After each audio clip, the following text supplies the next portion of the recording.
Quelle merveille, quel privilège de nous retrouver encore dans sa présence. Là, nous cheminons petit à petit vers la fin de notre fête. Je disais déjà depuis vendredi que nous sommes en pleine fête. C'est la fête de Pâques. Amen. Amen. Et nous avons compris à la lumière de la parole de Dieu que réellement, certainement, avec des preuves dictées par la parole de Dieu, que le Christ, le Seigneur Jésus, il est réellement ressuscité. Il n'est pas dans le séjour des morts. La Bible dit qu'il était mort, enseveli, crucifié, et le troisième jour, Jésus de Nazareth est réellement ressuscité. Amen. Amen. Je rappelle à quelqu'un que le tombeau est vide. Amen. Est-ce que tu peux dire à celui qui est à côté de toi, le tombeau est vide. Le tombeau est vide. Non, non, dis à celui qui est à côté de toi, le tombeau est vide. Jésus n'est pas dans le séjour des morts. Est-ce que quelqu'un peut me dire Amen? Amen. Est-ce que quelqu'un peut me donner un Amen qui peut m'encourager? Amen qui va me faire du bien. Oh, gloire au Seigneur. Comment un Amen qui va m'encourager? Comment ce moment est exceptionnel. Nous allons dans quelques instants participer à la table du Seigneur. Le Christ, lorsqu'il disait, si vous ne mangez de ma chair, et si vous ne buvez de mon sang, vous n'avez point la vie en vous. Cela a créé de la confusion. Si vous ne mangez de ma chair, et si vous ne buvez de mon sang, ça c'est la parole du Seigneur. Et ce soir, nous voulons boire le sang de l'agneau. Nous voulons manger de sa chair. Et je te dis une chose. Jésus a dit, celui qui croit, il a la vie éternelle. Je lui donne la vie éternelle. Et il a la promesse de la résurrection. Est-ce que quelqu'un m'écoute? Amen. Et toujours la Bible donne une précision. Celui qui croit, croire va ensemble avec celui qui mange. Celui qui croit a le salut. Et celui qui mange, il a la délivrance. Les deux marchent ensemble. Est-ce que quelqu'un est avec moi? Bien-aimés, le vendredi, nous avons parlé de la résurrection. Nous avons essayé d'étudier et de comprendre réellement que Christ n'est pas dans les tombeaux. Nous avons lu les Écritures. Et nous avons compris cela. Nous avons partagé quelque chose qui était fondamental par rapport à l'importance de la résurrection. Et nous avons dit, la résurrection de Jésus-Christ est très importante par rapport à deux raisons fondamentales. La première, elle rend témoignage à l'infinie puissance de Dieu lui-même. Et la deuxième, nous avons dit qu'elle préfigure la résurrection future de tous les êtres humains. Amen. Donc la résurrection, ça témoigne, ça nous montre la puissance de Dieu. Parce que si les gens ne croyaient pas à cette époque-là la résurrection, il fallait que ces gens-là voient que la parole de Dieu n'est pas une lettre morte, mais la parole de Dieu elle est vie et elle ne rentre pas sans pourtant accomplir la raison pour laquelle elle a été envoyée. Et nous avons compris que les desseins de Dieu sont faits pour s'accomplir. Jésus devait inévitablement être ressuscité. Parce que Paul a dit, si le Christ n'est pas ressuscité, notre foi est vaine. Amen. Mais si le Christ, jusqu'aujourd'hui, était dans le séjour des morts, l'apôtre Paul nous fait comprendre que le chrétien serait le somme le plus malheureux de la terre. Prêcher de Christ, l'évangile de Jésus serait un message sans appui, un message sans force, un message insensé. Parce qu'il n'y a personne derrière ce message. La bonne nouvelle serait un mensonge. Alléluia, mais je te dis et je te rappelle encore que Jésus de Nazareth, quand l'apôtre Paul dit, s'il est dans 1 Corinthiens chapitre 15, si le Christ Jésus n'est pas ressuscité, notre foi est vaine. Dans le verset 20, la Bible nous donne une précision pour dire que, alléluia, Jésus, le Seigneur de Seigneur, il est réellement ressuscité et il est devenu le principe, le prémisse de tous ceux qui sont morts. Amen. Amen.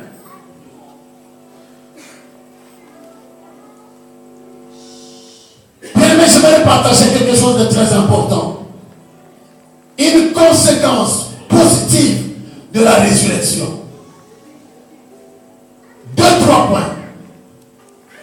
Bien aimé, les conséquences positives de la résurrection, ou le résultat de la résurrection pour le Christ lui-même et pour nous qui avons accepté Christ comme Seigneur et Sauveur. Lisons Romains chapitre 1er.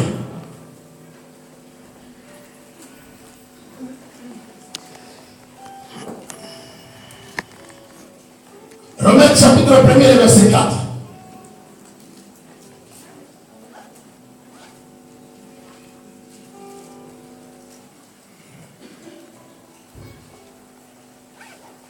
Une conséquence positive pour le Christ lui-même.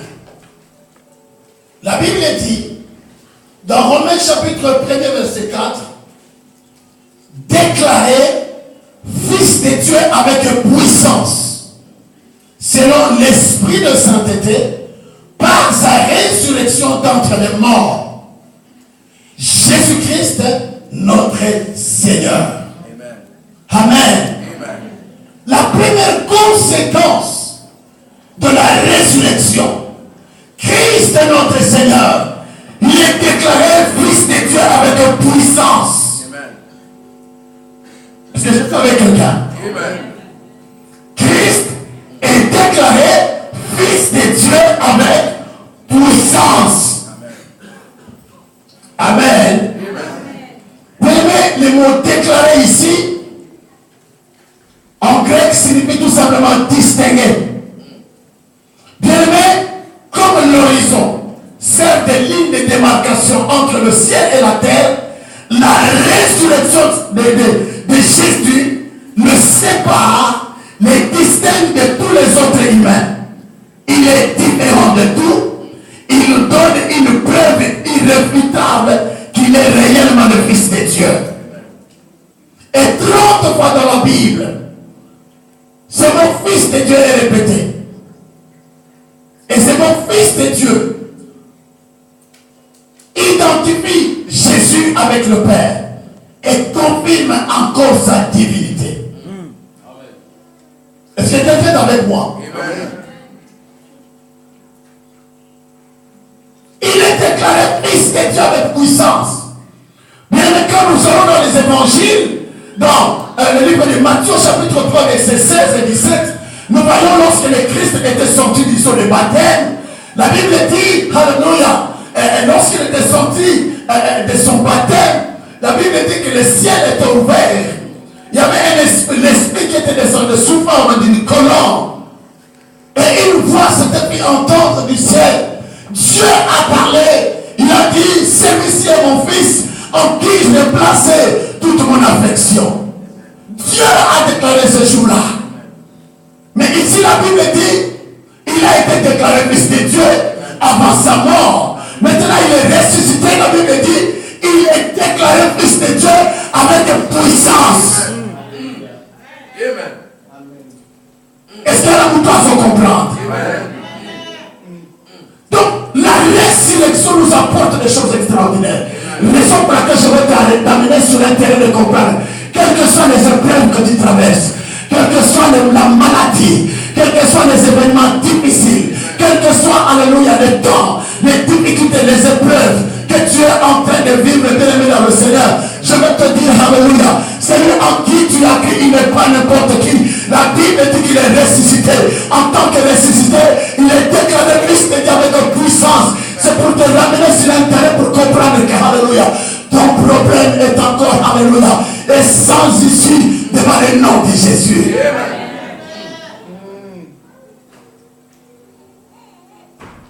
Bien, la deuxième chose que je veux que tu comprennes, par rapport à la résurrection, la Bible dit, Jésus, il a reçu tout pouvoir. La Bible dit que tout pouvoir lui a été donné dans le ciel et sur la terre. Dans Matthieu chapitre 28, verset 18. Tout pouvoir m'a été donné, a dit le Seigneur. Bien aimé, Jésus a reçu de la part du Père toute autorité. Le mot autorité ici dans le texte grec signifie exousia, qui signifie le plein pouvoir. Autorité sur la maladie, autorité sur les épreuves, autorité sur le poisson, autorité sur les dominations, autorité sur les principautés, autorité sur toutes sortes d'événements. Raison pour laquelle je veux te faire comprendre, alléluia, il est ressuscité. Et nous sommes avec le Seigneur cet après-midi. Nous allons prendre de son corps. Nous allons boire de son sang. Et la Bible nous montre que la vie de la chair est dans le sang. C'est lui qui prend le sang de Jésus. Le sang de Jésus, c'est le sang.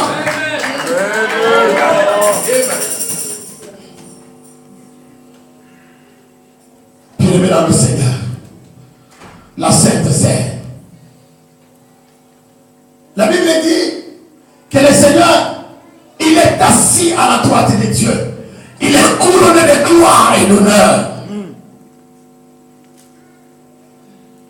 Bien-aimé, le Seigneur que nous sommes en train d'invoquer, le Seigneur de Seigneur Jésus, la Bible dit qu'il a reçu de la part du Père l'onction sans mesure. Bien-aimé, nous sommes un peuple privilégié. Et celui en qui nous avons cru, il n'est pas n'importe qui. Il est celui qui t'aime. Il est celui qui te porte dans son cœur. La Bible dit, il était riche. Il a été appauvri. Il s'est fait pauvre pour que toi et moi nous soyons enrichis. À la croix, il y a eu un transfert. Raison pour laquelle, bien aimé dans le Seigneur, nous voulons comprendre ce que nous allons faire. Nous devons comprendre ce que nous devons partager. Nous devons connaître ce qui se trouve derrière cet acte. C'est un sacrement que le Seigneur lui-même, il a institué, il a célébré la veille de sa mort. Amen. Amen. Amen. Amen. Amen.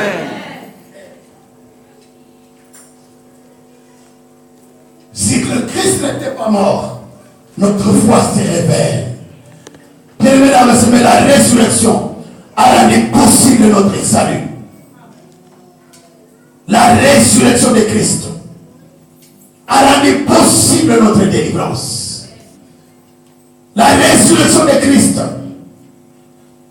confirme que réellement, celui que nous invoquons, il est un vrai, il est un véritable, parce qu'il est vivant. Il est celui qui répondra, parce qu'il est vivant. Il est celui qui écoute la prière, parce qu'il est vivant. Il est celui qui n'abandonne jamais son peuple. Oh, je te rappelle que le silence de Dieu ne signifie pas que l'Éternel n'est pas là. Non, je te rappelle que le silence de Dieu ne signifie pas que l'Éternel n'entend pas tes prières.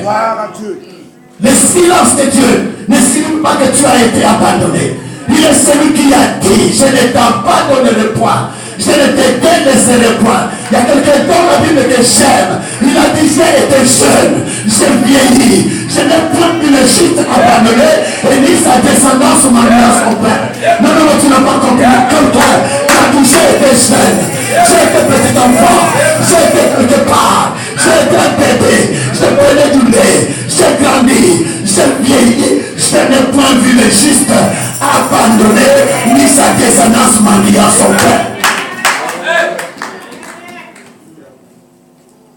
Come on. Hey. Dis à celui qui est à côté de toi, nous avons un Dieu. Ah, nous avons un Dieu.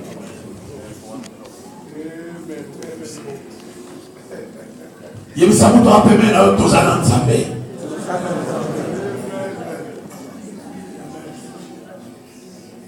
s'il y a des gens qui se pourront pour parler de leur Dieu, mais je vais te dire, alléluia, les rois de ce siècle, ils sont dans les séjours des morts. Les princes de ce siècle, les rois des maîtres, alléluia, je ne sais qui, ils sont tous sous la terre. Mais il n'y a qu'un seul, la Bible dit, il est mort, il a été enseveli, il a été crucifié, enseveli, et le troisième jour, la Bible dit que la terre l'a vomi.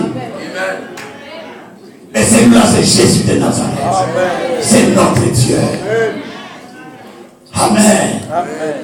Amen. Bien-aimés dans le Seigneur, nous voulons partager la Sainte Seine. Nous allons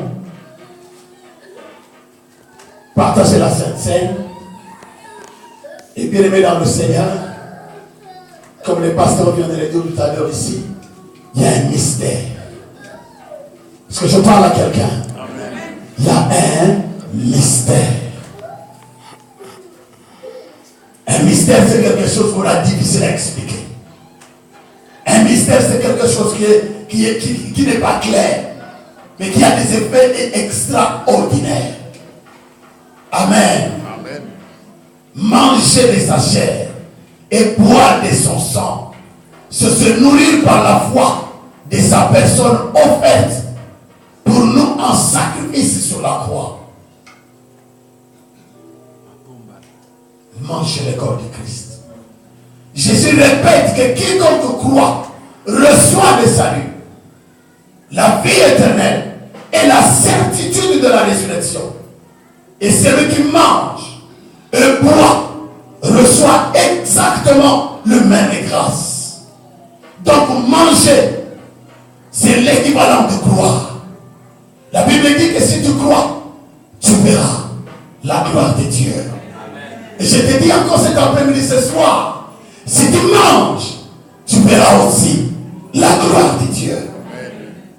Si tu manges, si tu participes à cette table, comme le pasteur vient de nous l'exhorter, de nous le montrer tout à l'heure, à la lumière des Écritures, si tu manges, alléluia, tu verras la gloire de Dieu. L'apôtre Paul nous parle en ce qui concerne la Sainte Seine. Je vais lire la Bible dans 1 Corinthiens chapitre 11. À partir du verset 23. Il y a quelque chose de formidable que l'apôtre Paul parle. Il dit, car j'ai reçu du Seigneur ce que je vous ai enseigné. C'est que le Seigneur Jésus, dans la nuit où il fut livré, prit du pain, et après avoir rendu grâce, le rompit et dit, ceci est mon corps, qui est rompu pour vous. Faites ceci en mémoire de moi.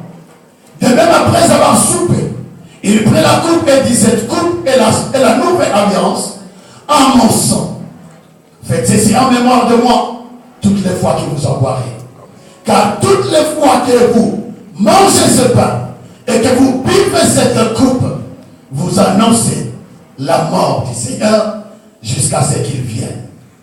C'est pourquoi celui qui mangera le pain ou boira la coupe du Seigneur indignement sera coupable envers le corps et le sang du Seigneur. Que chacun donc s'éprouve soi-même et qu'ainsi il mange du pain et boive de la coupe. Car celui qui mange et boit sans discerner les corps, Seigneur, mange et boit un jugement contre lui-même. Bien-aimé dans le Seigneur, lorsque nous voulons participer à la table du grand roi, il est question que nous puissions nous observer.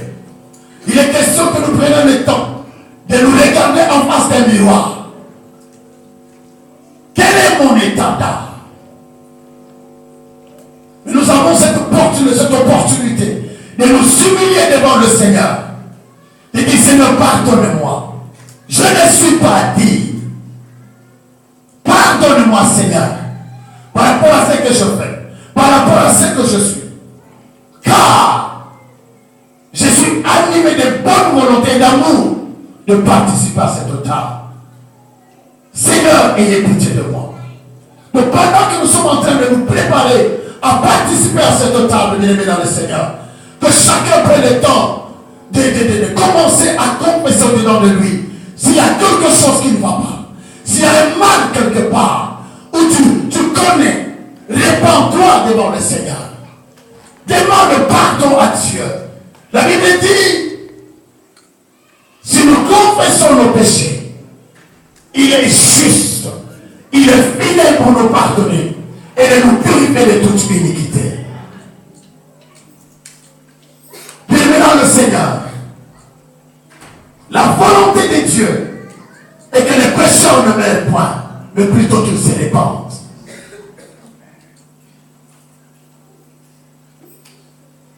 Mais il y a un mystère. Il y a un mystère. Et il y a des grandes choses qui sont cachées, qui sont derrière la Sainte Seine. Je disais que la vie du corps se trouve dans le sang. Et quand nous prenons le sang de l'agneau, c'est la vie du Seigneur. C'est sa personne qui entre en nous. C'est la présence même du Seigneur qui pénètre en nous. Prépare-toi à rencontrer ton Dieu. Et que quelque chose se passe ce soir pour toi. Bien aimé, pendant que nous étions en train de préparer ce séminaire, la prière, la requête ultime qui était assise sur la table, sur laquelle nous avons eu le temps de jeûner, de chercher la face de Dieu, et que personne entrant en Seigneur sorte les mains vides. Mais que la grâce de Dieu soit déposée pour toute personne qui mettra ses pieds en Seigneur. Tu es dans la présence du Père. Et la volonté de Dieu que tu sois béni. Je te dis une chose. Tu as été appelé à la gloire. Tu es appelé à l'élévation. Tu es fils d'Abraham. La Bible dit que ceux qui sont à Christ sont fils et filles d'Abraham, héritiers selon la promesse. Même l'héritage pour toi. Les grandes choses sont pour toi. Tu n'es pas appelé à être minable. Et tu as été préparé à la grandeur. Que ton cœur soit prêt à recevoir. Commençons à nous s'auto-observer. Et commençons à nous préparer à ce que, pendant que tu prendras le pain et que tu prendras les jus qui représentent les corps et les sang du Fils de Dieu, que quelque chose de puissant, parce que la Bible dit qu'il est ressuscité, il est déclaré Fils de Dieu avec puissance, et que sa puissance te visite, et que sa puissance puisse faire quelque chose. Bien-aimé, dans le nom de Jésus, la Bible dit que Dieu lui a donné le nom qui est au-dessus de tout nom.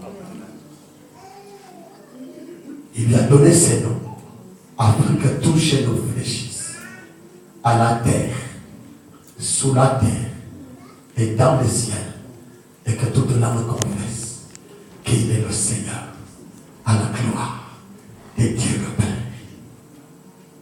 C'est la fête de Pâques. Qui dit Pâques, Dieu le sacrifice. Qui dit Pâques, c'est le sang. Qui dit Pâques, c'est le grand miracle. Bien-aimé dans le Seigneur,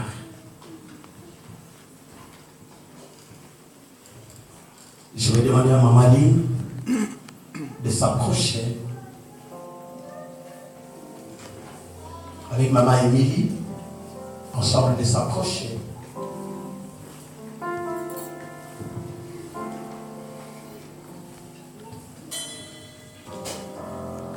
S'ils peuvent enlever la nappe.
de Dieu.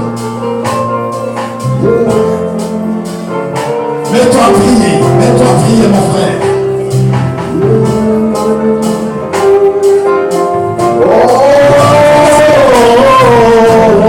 Seigneur mon Dieu, ayez pitié de nous.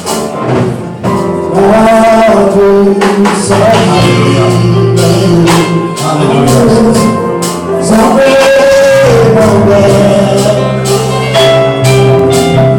Et maintenant, Dieu, si nous pouvons prier ensemble avec les hommes de Dieu, priez pour que cette table soit bénie, cette table soit accompagnée de la grâce de Dieu. Prions ensemble les hommes de Dieu. Dieu, c'est lui qui a institué la Sainte Seine.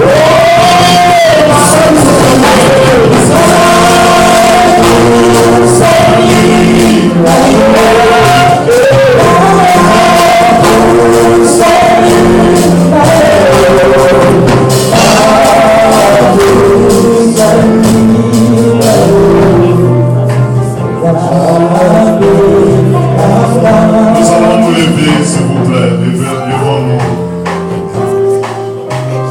Et nous allons prier. Vous allez prier avec moi. Enlève la culpabilité au-dedans de toi. Sens-toi libre comme celui qui est racheté par l'agneau qui a été immolé. Priez avec moi. Seigneur Jésus-Christ, je te dis merci. Merci pour ton amour. Merci pour ton amour. Merci pour ta miséricorde. Merci pour ta miséricorde. Merci pour ta grâce. Merci pour ta grâce. Seigneur, je suis au devant de ta table cet après-midi. Seigneur, je suis au devant de ta table cet après-midi. Mais je me sens indigne de Tout-Puissant de me présenter devant toi. Mais je me sens indigne de Tout-Puissant de me présenter devant À toi. cause de tous les péchés que j'ai commis À devant toi. cause de tous les péchés que j'ai commis devant toi. Et maintenant que je m'approche de ta table, Et Seigneur, maintenant que je m'approche de cette table, oh Dieu, pardonne mes péchés. pardonne mes péchés. Aie pitié de moi. Aie pitié de moi. Ne me regarde pas comme hier. Ne me regarde pas comme hier. Mais regarde-moi aujourd'hui, Seigneur. Regarde-moi aujourd'hui, Seigneur. Comme un enfant prodigue. Comme un enfant prodigue. Veuillez recevoir le Tout-Puissant de ta grâce. Veuillez recevoir le Tout-Puissant de ta grâce. Pardonne-moi. Pardonne-moi. Pardonne mes péchés. Pardonne mes péchés. Pardonne mes erreurs. Pardonne mes erreurs. Pardonne mes fautes. Pardonne mes fautes. Aie pitié de moi. Aie pitié de moi. Au nom de Au Jésus-Christ. nom de Jésus. Amen.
Il déclara ceci.